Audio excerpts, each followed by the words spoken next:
I've been watching the 100 this week because it's been incessantly promoted on Sky and the BBC, more so than I think goes beyond the realms of we've got some sport on.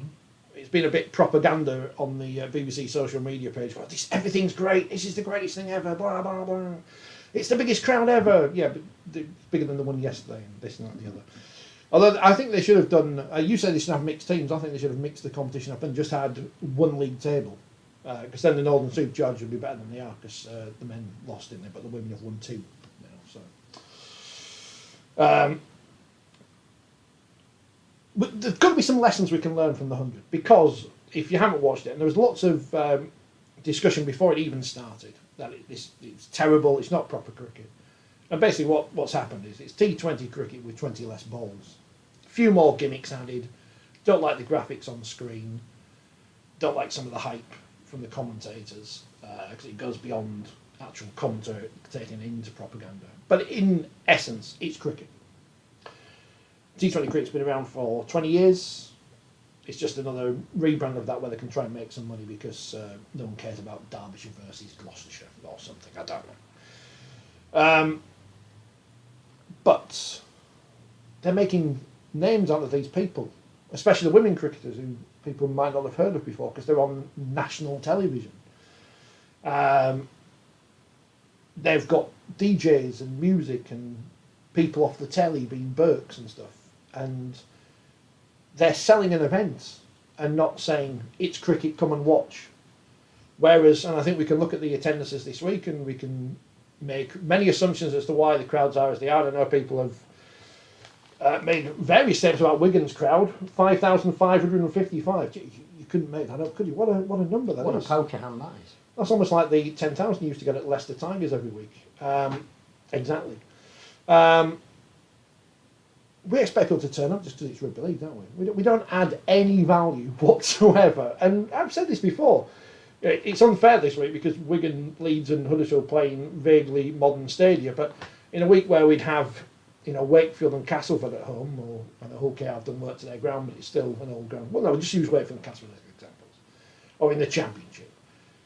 You're expecting people to pay 25, 30 quid plus everything else on top of it to stand in terrible facilities with Victorian toilets, and then we wonder where's everyone gone? And basically just watch the 80 minutes rather than feel. I know clubs work really hard on, pre-match entertainment, but I think, and again I've not seen anything really of the 100 other than the news that surrounded it.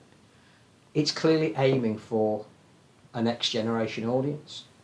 So purists will be upset by it and won't see the point of it, and there may be some merit in a lot of people who are cricket followers saying, why don't you just hype up the T20, because basically which is fine, but I think your point is the valid one. There's a tradition around the names that are involved in the T20 that you don't get by almost reinventing yourself. Now I don't understand how some players can play for Yorkshire one week and somebody called, Welsh Fire, the next week. So I get that it's sort of that halfway house between the IPL and the Big Bash, and we're testing the waters, and some of the big foreign overseas names that we wanted to come haven't been able to. Hasn't stopped the 100 going ahead. No, going back to our talk there about are some the World Australians Cup. there. I've seen They did, but they didn't say, because some players can't now come, we better cancel the competition. They've gone ahead with it. And it seems to be that numbers are turning up.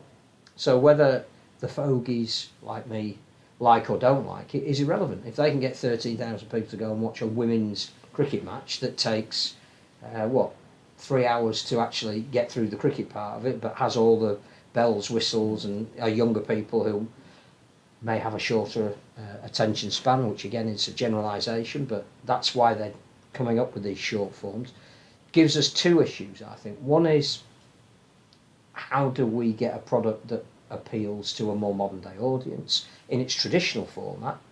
Because clearly when that is a real worry, that Wigan crowd. Forget the day of the week it was played.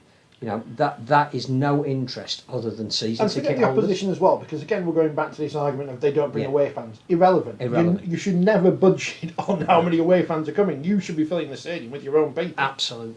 So that's a concern, because I think, firstly, a lot of people thought, John Keir used the analogy, when World War II finished, we had the highest attendance ever because everybody couldn't wait to. Well, that's clearly not happening. And I don't think it's going to happen between now and the end of the season, not least with more and more games being called off, because you're not going to commit to something that you don't know it's necessarily going to happen. And we already know that 2, probably 3 games are off from the first batch of fixtures, and we've all said the actual schedule of fixtures is ridiculous and mitigates against people knowing where the competition is. So I think you need to look at your major competition and who it appeals to, but you have to have other variants. And again, we sort of invented 9s, and I get that irony, rugby league, irony. Who'd have thought? At the same time as the IRL, who are in charge of promoting the World Cup, are saying we'd like to get 9s in the Brisbane Olympics of 2032 as an exhibition event, and they're looking at, we need a different format, we need a different stage to play it on, we need to raise the profile, just as you said. Australia and New Zealand say, well, we're not coming to the World Cup. And if there was a balloon here that said Brisbane 2032, we would just stuck a pin in it. And that's where you have to have a concerted plan and say, what do you want the sport to look like? And again, within the pages, the extra pages of this very article of reading here, the Richardson plan, which is, again, another attempt to take us into a different area. And as he says, it's not all nailed on. It's a concept to get people talking, but it's what do we want to look like.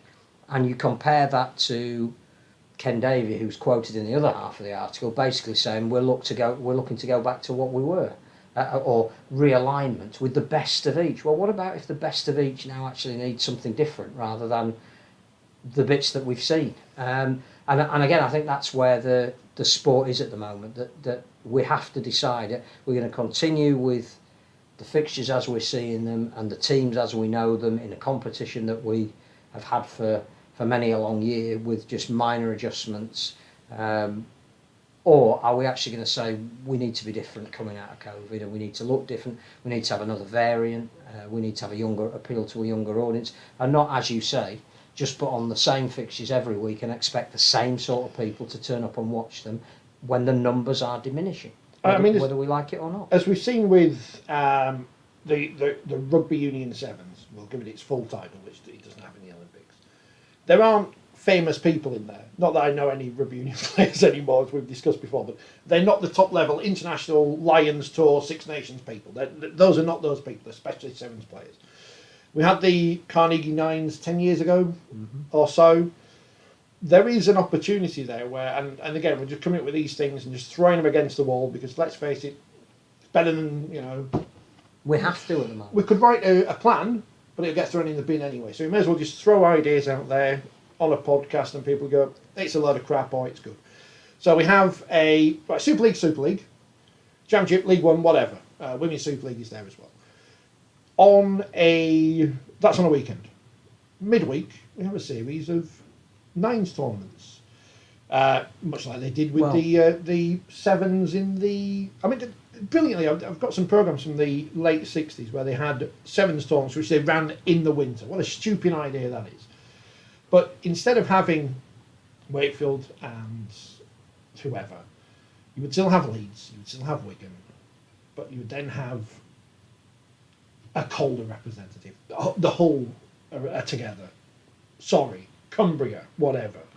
Greater Manchester. Cumbria, who I think 1 year won the Carnegie Nights. So we have these hybrid teams, but you don't put the star players in there because it doesn't matter because we're not there to see. Well, I think we may have said on our podcast late last week, just before the S hit the F, that in my opinion we should have redrawn the remaining fixtures in Super League. That we should have said how many games does Sky need, which fixtures do the clubs need to get maximum value, and if that means Wigan play in the league both at Wigan and at Leigh, because each club can generate revenue from that. If I don't know, Hull play Hull KR two, 3 more times this season, then we need to do whatever we can to maintain some financial and economic element to keep these clubs going. I'm thinking now about Magic Weekend. Clearly that is still on for the beginning of September. Clearly people have bought tickets, the venue is booked. The danger would be if, like this week, in the run-up to Magic Weekend, where you have to have all the teams there, that we have 2 or 3 of the fixtures that can't take place because of COVID, that we suddenly decide, even though we don't have bubbles, that it's really dangerous to put teams together who, post-Magic, 4 or 5 or 6 teams then suddenly can't play the fixture after that. That a lot of squads are really suffering in terms of the numbers they've got at training, because they either have people who are injured because of the volume of matches we're asking them to play, or the recovery from COVID is an issue that we haven't got our heads around either. I would now make the decision that Magic Weekend is a nines tournament. That all of the clubs would then have less pressure on them to produce a full squad of 17 at a time where some are only naming 15 or whatever they can. I think you've got the opportunity in a nines tournament to play some of your younger academy kids as well on a big stage. We probably have a silver salver left over in whatever cupboard it was taken from. Maybe odds put in a storage unit somewhere. But actually just say, look, for this season, and let's see how it goes, there'll be an extra trophy. And let's say your boys at Wakefield won the Super League Nines that was played over a weekend, and we could come up with a format where every team plays 3 times over the weekend. So if you're a fan, you get to see your team play Saturday and Sunday, so there's actually an encouragement maybe to stay for both games, make a weekend. Which is good for the hosts. Which is great for the hosts, good for the city. We probably haven't got time to build too much around it in terms of it would be great to have music, but I think there's enough that we could do to now say let's still have Magic, but this year as a trial, and we may do it in future years, and it may be the start of perhaps getting nines a regular circuit. The Aussies still seem to start their season with a nines tournament. I'm assuming they're still going to. We have something similar here. You're talking about then building a qualifying perhaps into 2032 when you want to have it as an exhibition sport, and you might have nines this year amongst the Super League teams, but next year you might have it as an international event and start inviting the likes of Jamaica and Serbia and teams where perhaps national teams where perhaps there's going to be then a payback and a legacy to those nations. So we're throwing everything against the wall here. So here's the idea then. So we've expanded it now. This nines thing that I've come up with, where you've got the merged teams and the big teams, but you're also going to have the international teams in as well. Yep. Because going back to the British Coal Nines of the late 80s, which was run twice, they had Papua New Guinea involved. I think Auckland were there one year because they were on tour. But you can have the Jamaica, because you can have a domestic Jamaica side in there. You've got the Wakefield combined with Castleford, and it's mainly academy players. It gives them a chance to play, stick a couple of first teamers in there, fringe first teamers. The squads are picked at the start of the tournament by a club legend or someone who's associated with the area. So we'll give Scully the job at Leeds, and he can pick the team, and he's in charge and vision awareness and all that. Just give me the ball. Exactly. So it's different. It's related to the clubs, but it's also different enough that it can have a different audience. You can play it at the likes of Fev or wherever. It's a nice ground where people can go to and watch. And then you have a big finals day or whatever. Well, this comes back to your idea about the 100, because that's what I'm ripping off you. Whether we like it or not, and whether cricket aficionados like it or not, it's having an impact. And again, as part of a nines tournament, you could even have a women's nines tournament. Well, exactly, and this is where you have it combined, so the points are all combined, not men against women. And the thing about that then is that you've got maybe 6 opportunities to see your team, because you'd see the team in as women and as men. And as you follow the fortunes of Wakefield, Castleford, and Featherstone women.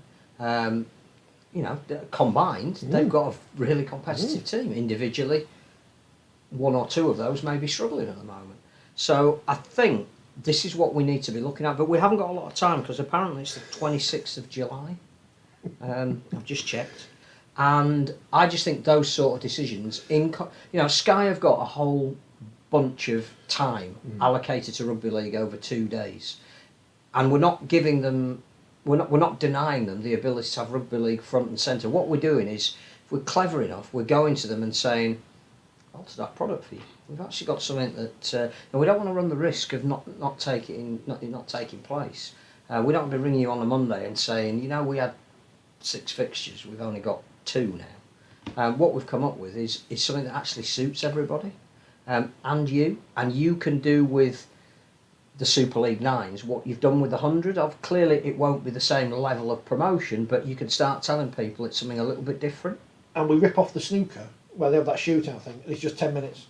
Oh, it's if you're going to have men and women, you're going to have lots of games. You have to reduce the amount of. So, but from what I can remember of seeing 9s played, it's got a defensive element, it's got an attacking element, it's relatively low scoring. It might even be that one try wins it. And if it's a draw... And it don't come much more shootout than that. If it's a draw, penalties. Actual penalties. That's what we want. And the other thing that I've forgotten, which we will have in it... let's think, we'll have the countdown clock from 10. We're going to have men's and women's tournaments going on at once. We'll have entertainment, we'll have food, we'll have international teams. And it won't happen, because I just made it up. But I've invented it now. We'll give it a wacky name.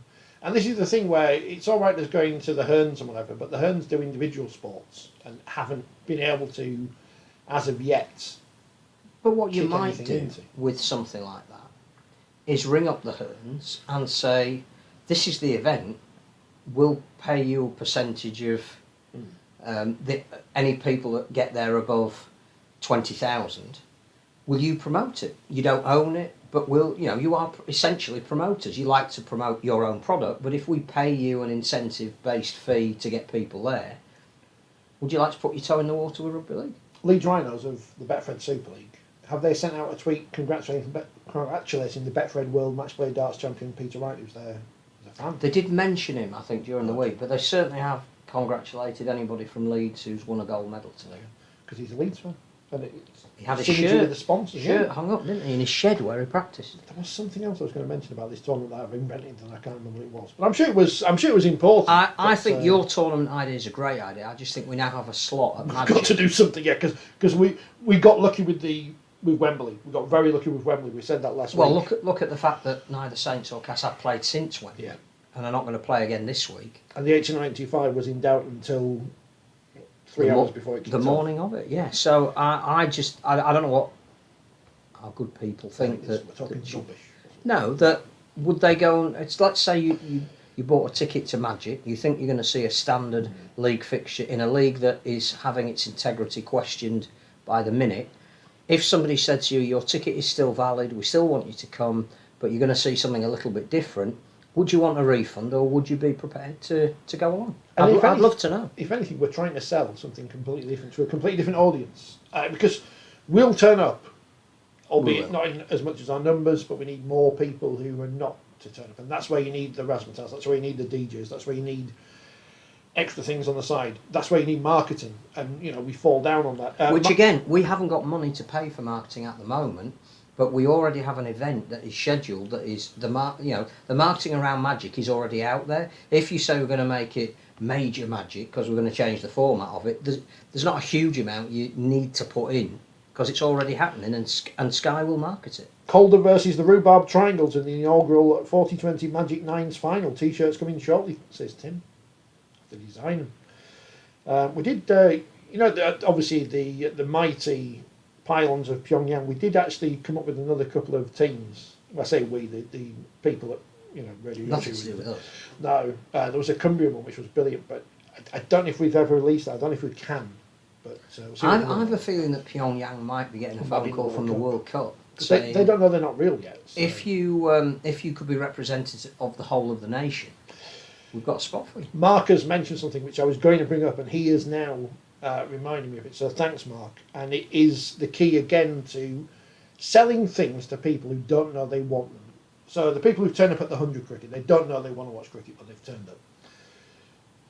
Every summer, every race course that outside of the major meetings, outside of Royal Ascot, Cheltenham, whatever, the Grand National Festival, they have to find a gimmick to get people to come through the doors, and they have bands on. Yeah.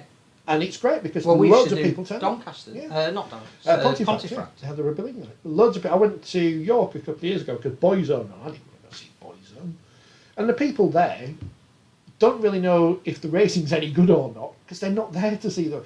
They'll have a bet while they're there and they'll enjoy the expensive food. They'll have a burger and a beer. But they're there to enjoy the whole atmosphere and then see the concert afterwards. And as Mark says, Haydock Park bring big name singers to their events, the advertisements galore, brings in big crowds. It's on the doorstep of every rugby ground, yet nobody has thought, how do we replicate it? Well, let's face it, every ground is not full at the moment. You could put a stage in one of the stands at Warrington or whatever. I just don't think we've got the money, unless somebody like Simon Moran was going to say to one of his artists, you're playing my stadium as part of your current tour, you happen to have a new single out, it won't do you any harm. The game's on Sky. I just think what we need to do this season is get to the end of it. Yeah. I honestly believe that I thought last season was tough, particularly doing everything behind closed doors. But I think this year is harder. And we need to get to the end of this year without expending too much expense that isn't budgeted for. So to be getting bands to matches now is probably an expense that nobody can afford. But to turn Magic Weekend into something that, if let's just say 35,000 people turn up at Magic, which, each day, which is not beyond the realms of possibility. But you've made it into more of a Nines festival. And you tie it into that's the opening venue for the World Cup. So the people of the North East get a feel that actually this might be worth going to. And you could then say, well, if there's 35,000 people in the stadium, that's worth a band playing at. And you come to some agreement whereby someone's got a new single. Do they do singles anymore? I don't know. I think they're still Has Spandau Ballet got a new single out? They'll probably re-release Gold if we win more medals. But do you know what I mean? That you Yeah. Anyway, these ideas may or may not be being discussed, but I just think for the sake of the fans, we have to do something to preserve what's left of this season. And I would love to know if anybody has bought a ticket and would they be prepared to still honour it, because they actually might be more excited about seeing a one-off competition played over a weekend than league fixtures that are becoming harder and harder to contextualise the more we go on and lose them. Just don't do the same things we've done before in terms of pre-match entertainment. Don't have people shouting on the pitch at us. Don't do that. I think your point about the 100 is not what it is. It's everything around it that isn't the cricket. And it's an idea that a sport is looking at ways to be different, and we're not doing that. And if it doesn't work, we'll go. But that's the ideal reason to do it this year, because if it doesn't work, we did it this year because we're in a COVID straitjacket. If it didn't work, however, I don't know how you would decide what the metrics were that it worked or not. Well, they've already decided that the 100's a success and it's only had less than a week, but it's the greatest thing that's ever happened in cricket. So they've got sponsors. They're all sponsored by crisps. You see, your favourite crisp brand, What we'd be sponsored by? Favourite tin of Ronsu, H2. Peas, Batchelor's peas. Doesn't matter. No. We might get a new sponsor on the back of it's something different. Got to try and aim for something different. Got to try something, because what's working at the minute isn't. Britain's not working. Rugby league's not working. You look at every business at the moment, whether it be a high street retail or a major department store, they are all thinking, we can't just wait for it to return as it was. We've got to look to be slightly different, a bit more flexible. What events can we put on? What do we offer that makes people want to come in? And you cannot go back to just being what you were, because the market's not there. Celebrity endorsement. We need some influencers off of Instagram and TikTok to get involved. But again, I think you're going to do that with a new format. I think if you invite along the kind of people that you're talking about to the first rugby event they've ever been at, it's great. Yeah. you're not going to get much purchase out of inviting them to Wigan and Warrington and asking them to choose a team. But you take them to a festival where every 10 minutes there are different teams in front of them, and I like the colour of that team, or they're a good player, or she was brilliant, or whatever it might be. I think you would. Although the names in the 100 are crap. That is official. But I'm sure we could match that. We're crap. I'm sure we could. Let us know what you think. We'll pass them on. We won't pass them on to the RFL because they'll be listening anyway. They'll probably turn. The fact is, you've got the concept. I've got the event that it can be grafted onto. Yeah.